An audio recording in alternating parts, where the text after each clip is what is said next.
thanks so much for your time. Thank you. So much is riding on this election, especially for young people in Nigeria. They're desperate for change, is my view.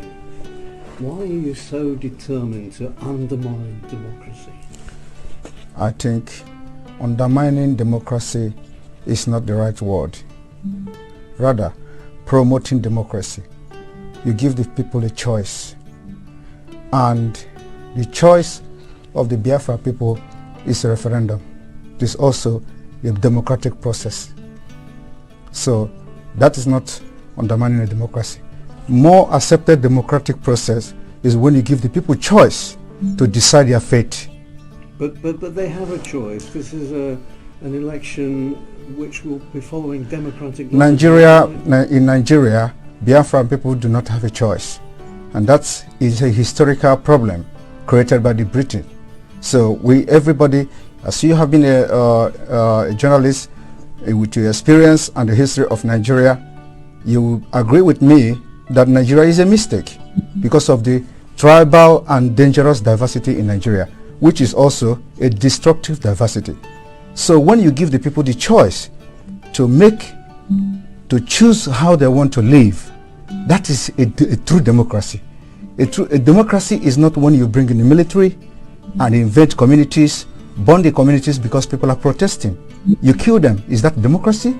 Do you do that in the United Kingdom? The answer is no. But what about your role in all this? Your tweets. My role. Wait a minute. Your role in all this. Your tweets and your social media. Why the need for violence? It is. Yeah. At least 1,500 people died in the last 3 presidential election campaigns. Was it my fault then? And there have been deaths so far in this one too. That's what we want to correct by making sure we do not continue to validate an evil entity that subject their citizens to death. So the only solution to this is to disintegrate this evil entity and allow people to make their choice, so that they can develop and, practice politics in the best way possible, just like the Europeans here. So are you justifying the violence that comes from the kind of stuff that you... It is not, the violence is not about what I do. It is the provocation of the policy of Nigeria. Simon Ekpa, the Prime Minister of the Biafra Republic government in exile, was recently invited by the Finland authority for questioning after the Nigerian government wrote a petition against him to the Finland authority and also to the European Union, accusing Simon Ekpa of inciting violence in Nigeria. Simon Ekpa has defended himself and the Biafrans intelligently, which makes the Finland government to pledge their full support to the Biafra Independence Declaration. It was an ordinary day in Finland when Simon Ekpa, the Prime Minister of the Biafra Republic government in exile, received an extraordinary request. The Finnish authorities, acting on a petition from the Nigerian government and backed by the European Union, invited him for questioning. The charges were serious: incitement of violence and creating unrest in Nigeria. For Simon Ekpa, this wasn't just about defending himself. It was about defending the Biafran people and their quest for self-determination. As Simon Ekpa prepared to face the authorities, one thing was clear. He wasn't going there to apologize or retreat. He was going to explain with clarity and conviction why the Biafran struggle is a legitimate fight for freedom. This is the story of how Simon Ekpa turned the tables and won over the Finnish authorities, securing their understanding and support for Biafra's cause. To understand Simon Ekpa's defense, you need to know a little about Biafra's history and Nigeria's struggles. Biafra is a region in southeastern Nigeria, predominantly inhabited by the Igbo people. In the late 1960s, the Biafrans, feeling marginalized and oppressed, declared independence from Nigeria. This led to the Nigerian Civil War, also known as the Biafran War, from 1967 to 1970. The war was brutal, resulting in millions of deaths, mostly from starvation due to a blockade imposed by the Nigerian government. Despite the war ending with Biafra's reintegration into Nigeria, the wounds never healed.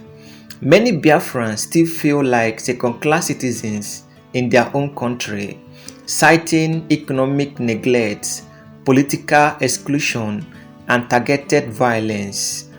Over the decades, the call for Biafran independence has persisted, with leaders like Mazi Nnamdi Kanu and now Simon Ekpa taking up the mantle. Simon Ekpa, who lives in Finland, has been a vocal advocate for Biafra independence through his social media platforms. He has galvanized millions of Biafrans to demand their right to self-determination. However, this activism has made him a target for the Nigerian government, which accuses him of inciting violence and destabilizing the country. When the Nigerian government wrote to Finland and the European Union, they painted Simon Ekpa as a dangerous agitator. They claimed his speeches and social media posts were responsible for violence in Nigeria, including attacks by unknown gunmen in the southeast region. Their goal was clear: silence Simon Ekpa and delegitimize the Biafra movement. But Simon Ekpa wasn't intimidated. He knew the accusations were part of a broader effort to suppress the Biafran struggle. He saw this as an opportunity to set the record straight, not just for himself, but for millions of Biafrans who have been silenced for decades. When Simon Ekpa arrived for questioning, he was calm but determined. He knew the importance of this moment. The Finnish authorities were not just listening to him, they were listening to the voice of the Biafran people. The secession began with the Finnish officials outlining the accusations against him. Simon Ekpa listened patiently, taking mental notes. When it was his turn to speak, he began with a simple but powerful question: what is democracy? He explained that democracy is about giving people the power to make choices about their lives and their future. For the Biafran people, he argued that choice is a referendum, a peaceful, democratic process to decide whether they want to remain part of Nigeria or become an independent nation. Simon Ekpa didn't just defend himself, he defended the principles of democracy and self-determination. He pointed out that Nigeria's political system has consistently failed the Biafran people. He highlighted the systemic injustice, from economic marginalization to military brutality, that have made life unbearable for Biafrans. He addressed the accusations of incitement head-on. If advocating for a referendum is incitement, he said, then the world has misunderstood democracy. He emphasized that his call for self-determination is rooted in non-violence. The violence in Nigeria, he argued, is a result of the government's oppressive policies, not the actions of activists like him. Simon Ekpa also drew attention to Nigeria's history of election-related violence. Every election in Nigeria is bloody, he said. This is not new and it has nothing to do with Biafra. He described how the Nigerian state has used violence to suppress dissent and blamed Biafrans for the unrest they themselves caused. One of the most contentious points in the inquiry was the issue of violence. The Nigerian government had accused Simon Ekpa of fueling violence in the southeast, but Simon Ekpa turned the argument on its head. He asked, who are the real perpetrators of violence in Nigeria? He presented evidence of military operations in Biafran communities where villages were burnt, civilians were killed, and homes were destroyed. He showed reports of unknown gunmen who, upon closer investigations, were often linked to state security forces. Simon Ekpa argued that the Nigerian government uses violence as a tool to silence dissent. He pointed out that even peaceful protests in Nigeria are met with brutal crackdowns. Is it a crime to demand your rights? He asks. Is it wrong to want to live in a country where your people are not treated as less than human? Simon Ekpa's activism relies heavily on social media, and this was another area where he faced scrutiny. Critics argued that his post could incite violence, but Simon Ekpa had a different perspective. Social media is my microphone, he said. It is how I educate and mobilize my people. It is how I show the world what is happening in Biafra. He explained that in the 1960s, during the first Biafra struggle, there was no social media. The Nigerian government was able to hide the atrocities committed against Biafrans from the world. Today, with platforms like Twitter and Facebook, the truth can no longer be suppressed. He acknowledged that some might misinterpret his message, but he insisted that his goal is always to inform, not to incite. My words are a call for justice, he said. If justice is provocative, then so be it. Simon Ekpa didn't stop at defending himself. He also exposed the corruption and hypocrisy of Nigeria's leadership. He described how every major political figure in Nigeria, from Bola Ahmed Tinubu to Atiku Abubakar to Peter Obi, has been implicated in corruption scandals. Can you build a just society on a foundation of crime? He asks. These are the people ruling Nigeria. These are the people running Nigeria, people with blood on their hands, and they dare to accuse me. Simon Ekpa was particularly critical of those who claim to represent the interests of the Biafran people but are not part of the same corrupt system. We don't need saviors from within a broken system, he said. We need a new system entirely. The Finnish authorities were impressed by Simon Ekpa's arguments. They saw through the Nigerian government's narrative and recognized the legitimacy of the Biafran struggle. While they stopped short of outright endorsing Biafra's independence, they pledged to support the principles of self-determination and democracy. This was a major victory for Simon Ekpa and the Biafran movement. It showed that the international community is willing to listen and engage, even in the face of pressure from a powerful state like Nigeria. As Simon Ekpa left the meeting, he knew the fight was far from over. The Nigerian government would continue to resist the Biafra movement, and the road to independence would be long and difficult. But for the first time in years, there was a sense of hope. The world was beginning to listen. For Simon Ekpa, the journey is personal. This is not just about politics, he said. It is about the lives of millions of people who deserve to live in dignity and freedom. Simon Ekpa's defense before Finland is a reminder of the power of truth and resilience. It is a story of a man who stood up against a powerful state and refused to back down.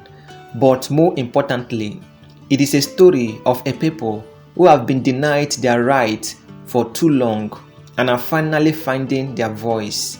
In the end, the question isn't just about Biafra, it is about what kind of world we want to live in. A world where people have the right to choose their destiny, or one where they are forced to live under oppression. For Simon Ekpa and the Biafran people, the answer is clear. And now, thanks to his efforts, the world is beginning to see it too. I'll play the video for you guys to watch and see for yourself. Thanks so much for your time. Thank you. So much is riding on this election, especially for young people in Nigeria. They're desperate for change, is my view. Why are you so determined to undermine democracy? I think undermining democracy is not the right word. Rather, promoting democracy. You give the people a choice. And the choice of the Biafra people is a referendum. It is also a democratic process. So that is not undermining a democracy. More accepted democratic process is when you give the people choice to decide their fate. But they have a choice. This is an election which will be following democratic laws. In Nigeria, Biafran people do not have a choice. And that is a historical problem created by the British. So everybody, as you have been a journalist with your experience and the history of Nigeria, you agree with me that Nigeria is a mistake because of the tribal and dangerous diversity in Nigeria, which is also a destructive diversity. So when you give the people the choice to choose how they want to live, that is a true democracy. A democracy is not when you bring in the military and invade communities, burn the communities because people are protesting. You kill them. Is that democracy? Do you do that in the United Kingdom? The answer is no. But what about your role in all this? Your tweets. My role. Wait a minute. Your role in all this. Your tweets and your social media. Why the need for violence? It is. Yeah. At least 1,500 people died in the last 3 presidential election campaigns. Was it my fault then? And there have been deaths so far in this one too. That's what we want to correct by making sure we do not continue to validate an evil entity that subject their citizens to death. So the only solution to this is to disintegrate this evil entity and allow people to make their choice, so that they can develop and, practice politics in the best way possible, just like the Europeans here. So are you justifying the violence that comes from the kind of stuff that you... It is not, the violence is not about what I do. It is the provocation of the policy of Nigeria. Okay? So it is a long time bomb coming. So what you see happening now, Nigeria have a history of violence from the beginning of Nigeria. After independence, every election in Nigeria has witnessed violence. So it is not about me.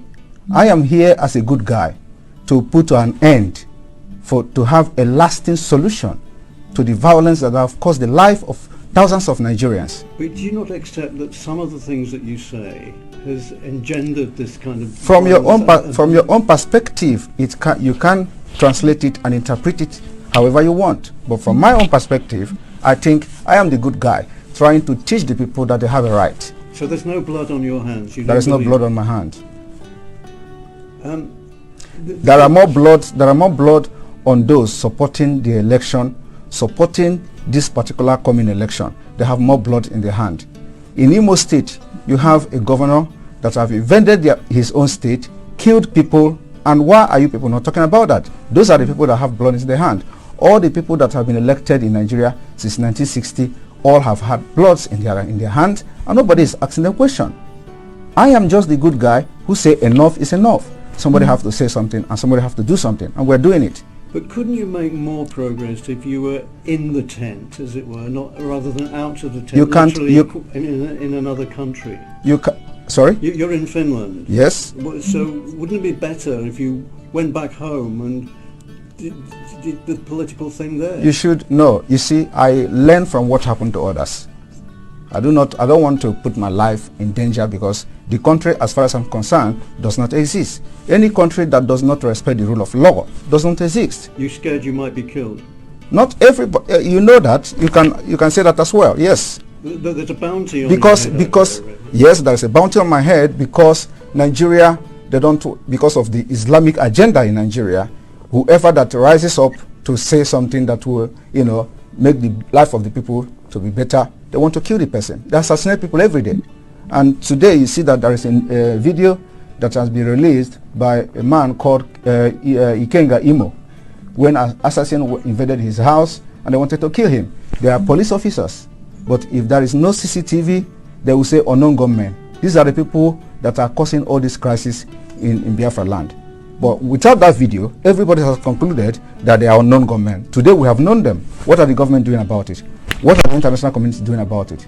Every evidences that have surfaced anywhere about CCTV camera, it has always been security agent from the Nigeria state. Nobody is talking about that. That is what we are fighting against. We are defending ourselves, and we have armed ourselves to fight Nigeria till the last day. We have done it before. The only difference now is that today we have social media. If social media was there in the 1960s, somebody will do what I'm doing today. In those days, we have a man called Okokondem. Okokondem was broadcasting for Radio Biafra and was propagating Biafra stuff, but because there were no social media, so he would have done even more than I'm doing today, I believe so. So this is what it makes a difference. And my activities on social media is educating the people, telling them they are right, that you have a right to say no, and you have the right to say yes. Who's funding you and your organisation? Biafra people are funding my organisation. Not the Tinubu party. I have nothing to do with Tinubu, and it's very funny. A lot of people said Tinubu paid me 25 million. How is that possible? How is it possible? You're denying he did. I don't know who is Tinubu. I have never communicated with anybody close to him. Just like the way they forged the letter. The reason why this letter issue, Nigeria is a criminal country. They breed criminals, and that's what we are fighting against. The reason why the letter on gets sorted out easily and fast was because it was against Finland, and Finland have to officially react to the letter, and the letter went viral. There are so many lies against me out there on social media. Nobody could come and say it is not true. Okay, so that is, and those lies, when they continue to say it and maintain it, it becomes truth when nobody debunk it. You talk about criminals. Do you think the candidates for the presidency are criminals? They are all criminals. Yes, all of them. Even Peter Obi. Peter Obi is a criminal. But he's a southerner, isn't he? He doesn't. I am not a tribal. Listen, I'm not a tribalist. I'm not a tribalist, and that is what makes us different. We want. If I'm criticizing you, I criticize you with fact and figures. I'm going to tell you how all of them are. Do I explain?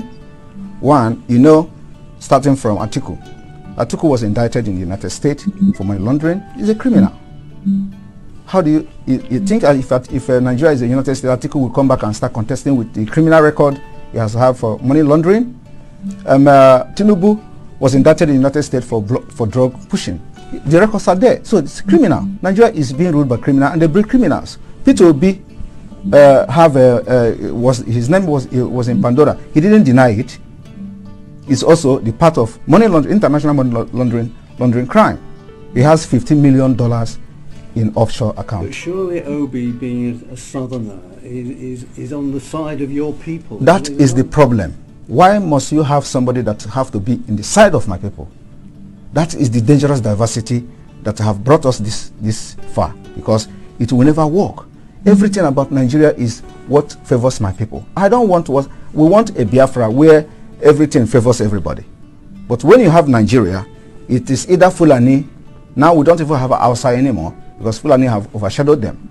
So it is either you are fighting for Northerner as a Fulani Muslim, or you are fighting for Yorubas, or you are fighting for Igbo people So how can you continue in that kind of system?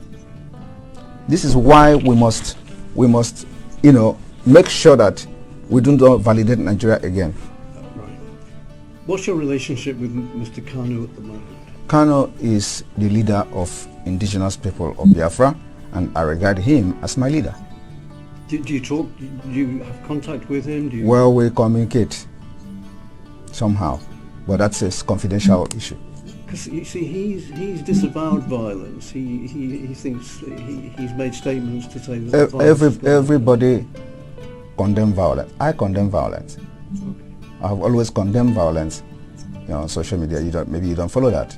But where is the violence coming? Who are those committing the violence? They are the Nigeria state, and their intention is to use violence to blackmail what we're doing.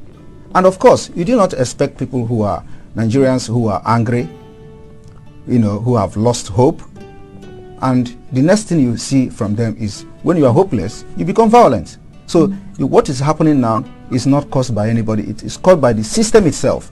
And until we begin to understand that the violence happening in Nigeria is being generated by the Nigeria system itself, we will never be telling ourselves the truth. Are you going to rein in your rhetoric a little bit now? Because we're in the election period. You know people hang on to your words, and it can cause some violence, can't it? Well, I don't care. We are already at war. In Biafra side of Nigeria, there is a war going on there, and I don't know why medias are not covering it. Do you see a democratic place where the plane will be throwing bombs to the people? It's war. The villages are getting burnt, houses are getting burnt.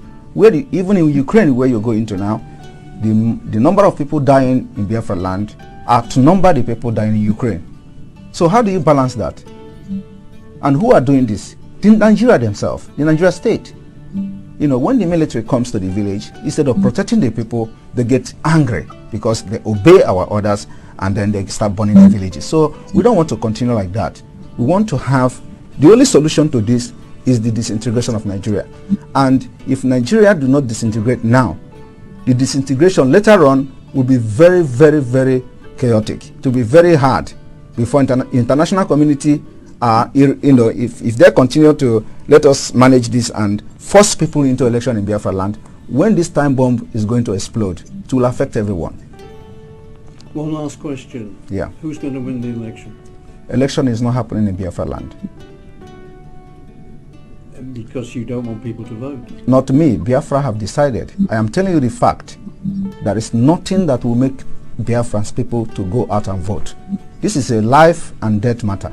We have come a long way. For over 50 years, Nigeria have done all manner of genocide, committed genocide against our people, kill us every day, and you expect us to allow them to continue to kill us, to elect governors that will bring military and militarize our territory? We can't do that again.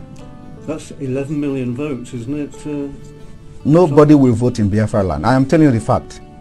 It will shock the world. We've made up our mind, and we know what we have on ground. Nobody will vote in Biafra land.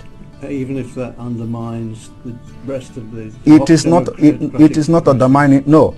This particular civil disobedience is also a democratic process, and I want you to see it in that perspective. When people say, I don't want, it is their choice. And if you think that there are people who want to vote, that are bigger in number, conduct a referendum. As simple as that. For now, we control 90% of Biafra people.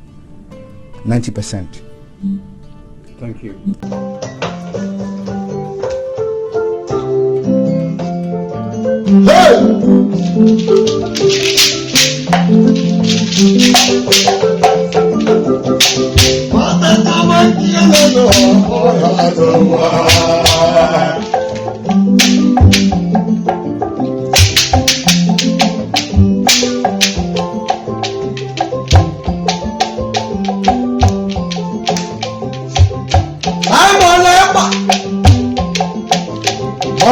Simon Ekpa,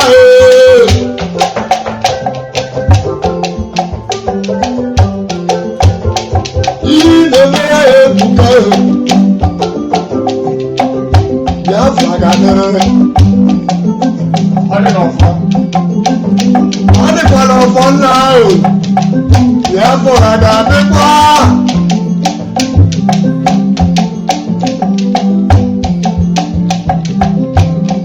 Iwe trọfị ha agaghị egote ya.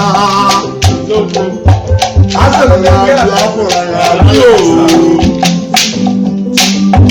Ibe ma karị ige.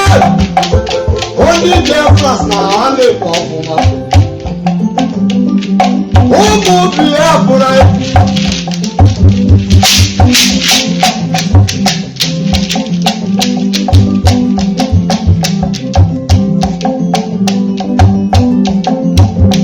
Simon Ekpa ga-adịkwa n'elu ọmụrụ Biafra ga-adị.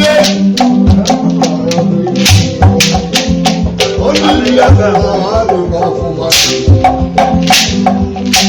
Biafra ga-adị.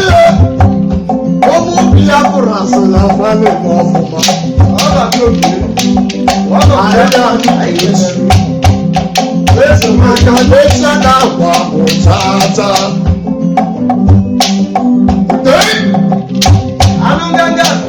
Biafra ga-adịrịrị. Elu mụ na Biafra ga-adị o. Biafra ga-adị o. Biafra ga-adị o. Biafra ga-adị o. Biafra ga-adịrịrị o. Biafra ga-adị o. Biafra ga-adị o. Biafra ga-adị o. Biafra ga-adị o. Biafra ga-adị o. Biafra ga-adị o.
This is the end of our news update.